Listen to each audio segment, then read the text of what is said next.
In 1917, Max Weber delivered a lecture that would come to form the text of his famous piece, Science as a Vocation. He saw around him a naive optimism which celebrated science as the way to happiness.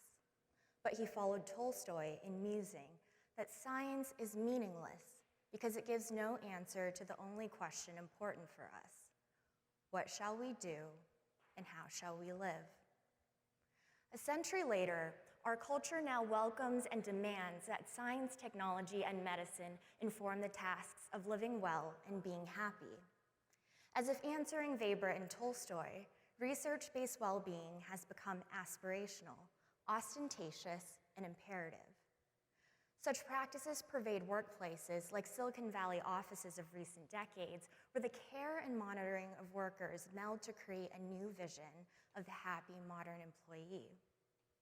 A keen, historically minded observer may ask, what developments of the last century made such shifts possible? Upon graduating from college, I got a job in Google's Department for People Operations to explore these curiosities. But all that I had read about Silicon Valley offices could not prepare me for my experience within them.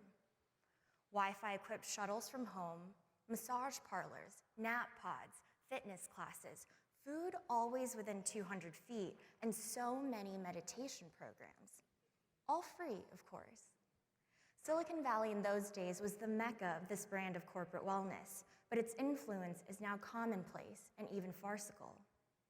To the average American office worker, modern wellness can feel exhausting.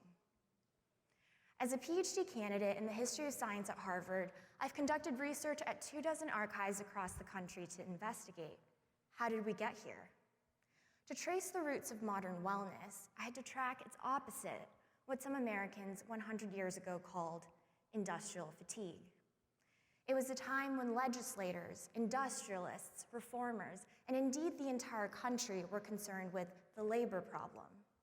By this, they meant the ongoing national violent conflict over the treatment, working conditions, and compensation of industrial workers. The economic, social, and health consequences of this conflict were legion, and so scientists, engineers, and doctors rushed in to study it and pitch their solutions. But the researchers disagreed over what were the fundamental constituents of fatigue. Their approaches clustered into 3 camps, focusing on physiology, time and motion, and mind. The physiological research program was often allied with progressive reformers and labor unions. The insights of this research have been enshrined in groundbreaking but still deficient legislation to protect workers' health and safety. Around the same time, members of the scientific management community who pushed time studies for efficiency used the camera to document human motion to eliminate fatigue. The legacy of this research was modern ergonomics. If you've ever had a surgery, used a foot pedal trash can, bought a fancy office chair, or felt like your life was run by the clock, you've been a beneficiary or a victim of these innovations. But then, a group of researchers, first at Harvard Medical School and then at Harvard Business School, proposed a different solution. Overturning decades of research in the physiology of fatigue and even railing against work and time and motion studies, these researchers argued that the labor problem was in the mind. They claimed that the answer to the labor movement was not redress of material conditions, not shorter hours, not higher wages, not fewer fatalities. Workers were actually paid very well, they said. As unions organized around the debilitating effects of industrial accidents and poisoning, these researchers questioned whether there were any real physical causes that prevented people from working. They argued instead that people who felt aggrieved, discontented, or attracted to radical politics at work showed signs of psychopathy and insanity. The good news was that this mental illness could be treated, and they would show the business world how. What set apart this final group of researchers was not necessarily their exemplary ideas, but that they had the generous patronage of John D. Rockefeller Jr. Their legacy was proselytizing their new perspective, which they first called human relations and later organizational behavior.